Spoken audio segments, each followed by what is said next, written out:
បាទដើម្បីចូលទៅត្រួតពិនិត្យផ្ទៀងផ្ទាត់លទ្ធផលសិស្សប្រឡងតាមប្រព័ន្ធអនឡាញមួយ EdTech បាទជាដំបូងសូមលោកគ្រូចូលទៅកាន់ Telegram ហើយស្វែងរក link នៅក្នុងក្រុម Telegram បាទ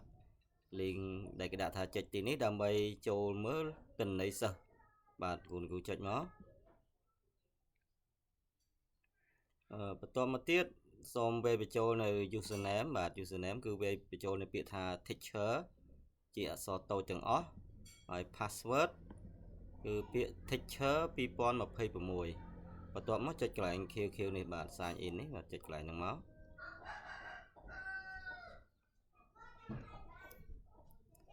បាទអញ្ចឹងផ្ទាំងការងារនឹងបង្ហាញជូនលោកគ្រូបាទនៅកិច្ចការដែលលោកគ្រូត្រូវត្រួតពិនិត្យអញ្ចឹងខ្ញុំសូមបង្ហាញតែ3ចំណុចខាងក្រោមនេះបាទ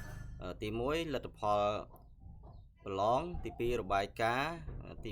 3ចែករំលែក link QR បាទអញ្ចឹងខ្ញុំសូមចូលចំណុចទី1លទ្ធផលប្រឡងអញ្ចឹងចុចកន្លែងលទ្ធផលប្រឡងហ្នឹងហើយស្វែងរកខេត្តបាទចុចខេត្ត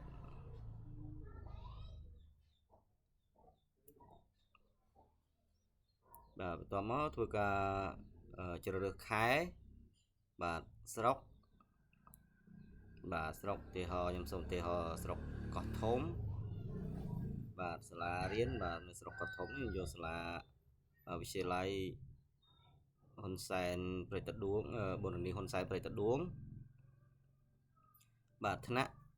អញ្ចឹងយកថ្នាក់ទី7បាទថ្នាក់ទី7បាទគឺគាត់ដាក់ថ្នាក់ទី7កខគតែបើសាលារបស់លោកគ្រូដាក់ ABC បាទយកតាមហ្នឹងមកបាទអញ្ចឹងយកថ្នាក់កហើយចំពោះភេទនេះគឺខ្ញុំយកទាំងអស់បាទបើលោកគ្រូចង់មើលតែប្រុសឬក៏ស្រីក៏ជ្រើសបានដែរបាទនិទេសចឹងដែរបាទចង់មើលនិទេសណាមួយក៏អាចមើលចឹងបានអញ្ចឹងខ្ញុំយកទាំងអស់ដែរអញ្ចឹងបន្ទាប់ពីធ្វើការជ្រើសរើសទិន្នន័យប៉ុណ្ណឹងហើយគ្រូអូសបាទអូសឲ្យវាឡើងទៅលើទៅគ្រូនឹងឃើញបាទនេះគឺជាឈ្មោះសិស្សដែលគាត់បានចូលរួមប្រឡងបាទសិស្សដែលមានពិន្ទុប្រឡងពណ៌ខៀវនេះគឺគាត់បានចូលរួមប្រឡងអញ្ចឹងគ្រូអាចមើលបន្តទៀតទៅហើយចំពោះសិស្សដែលមានពិន្ទុ0ពណ៌ក្រហមនេះគឺគាត់អត់បានប្រឡងទៅលើមុខវិជ្ជានឹងមួយឬក៏ពេលប្រឡងនេះគាត់មានបញ្ហាចែកទេសដែលបញ្ជូនលទ្ធផលប្រឡងហ្នឹងអត់ទៅបាទអញ្ចឹងគ្រូចង់មើលទៀតគ្រូចុចតទៀតមកបាទនេះអស់អញ្ចឹងខ្ញុំឧទាហរណ៍ទៅថ្នាក់មួយទៀតបាទសូមយកថ្នាក់មួយទៀតយើងធ្វើការចុចកន្លែងគ្រប់បន្ទប់នេះបន្ទាប់មកបាទខ្ញុំចង់មើលថ្នាក់គោអញ្ចឹងខ្ញុំយកថ្នាក់គោនេះបាទអូសឡើងមកលើមកនឹងឃើញហើយបាទអញ្ចឹងចំពោះសិស្សប្រមាណនេះគឺគាត់ប្រឡងដែរតែគាត់ប្រឡងបានគ្រប់មុខបាទអញ្ចឹងគ្រូបើឃើញអញ្ចឹងអាចណែនាំគាត់ឲ្យគាត់ចូលទៅប្រឡងម្ដងទៀតទៅលើមុខវិជ្ជាដែលគាត់អត់បានប្រឡងនេះបាទមុខវិជ្ជាពណ៌ក្រហមនេះអញ្ចឹងបន្ទាប់ពីលោកគ្រូបានពិនិត្យមើលលទ្ធផលប្រឡងរបស់សិស្សហើយប្រសិនបើចង់ទាញយកលទ្ធផលហ្នឹងទៅប្រើប្រាស់ឬក៏បិទផ្សាយគ្រូអាចជ្រើសរើសកន្លែងទាំងនេះបាទគឺមានបោះពុម្ពប្រតិបត្តិបន្ទុកមានទាញជា PDF ហើយនឹងមានទាញជា CSV អញ្ចឹងបើគ្រូចង់ទាញជា PDF យកទៅបិទផ្សាយចុចកន្លែង PDF នេះមកបាទហើយបន្ទាប់មកបើមានម៉ាស៊ីន print គ្រូជ្រើសរើសម៉ាស៊ីន print មកទីខ្ញុំម៉ាស៊ីន print មួយនេះ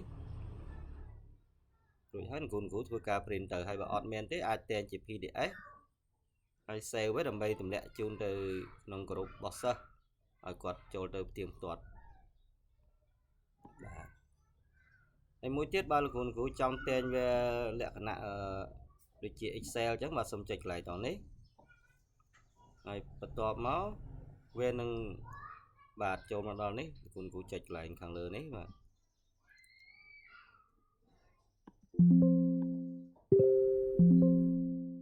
ចុច convert នេះទៀតមក បាទនេះគឺជាលទ្ធផលបាទលក្ខណៈវាដូចជាលក្ខណៈជា Excel បាទលោកគ្រូអាច copy បន្ទូនោះយកទៅដាក់នៅក្នុងតារាងដែលលោកគ្រូធ្លាប់ប្រើប្រាស់ជាក់ស្ដែងបានបាទនេះគឺការត្រួតពិនិត្យមើលលទ្ធផលប្រឡងហើយនឹងផ្ទៀងផ្ទាត់ថាសិស្សណាគាត់បានប្រឡងហើយប្រឡងបានគ្រប់មុខឬអត់គ្រប់មុខអីលោកគ្រូបាទមើលកន្លែងចុះហ្នឹងមួយទៀតរបាយការណ៍បាទកន្លែងរបាយការណ៍នេះគឺគ្រូអាចចូលទៅត្រួតពិនិត្យមើលរបាយការណ៍សាលារបស់លោកគ្រូអ្នកគ្រូតើសាលារបស់លោកគ្រូអ្នកគ្រូហ្នឹងគាត់មួយសាលាហ្នឹងបានប្រឡងចំនួនសិស្សប្រមាណអ្នកហើយគិតជាភាគរយបានប៉ុន្មានខ្ញុំយកខេត្តកណ្ដាលដែរបាទខ្ញុំយកកោះធំមិញហ្នឹងបានមើលនៅសាលាពេទ្យដួងដែរគាត់បានប៉ុន្មានភាគរយបាទនេះសាលាវិទ្យាល័យបូរនីហ៊ុនសែនពេទ្យដួងគឺគាត់ប្រឡងបាន 98.2%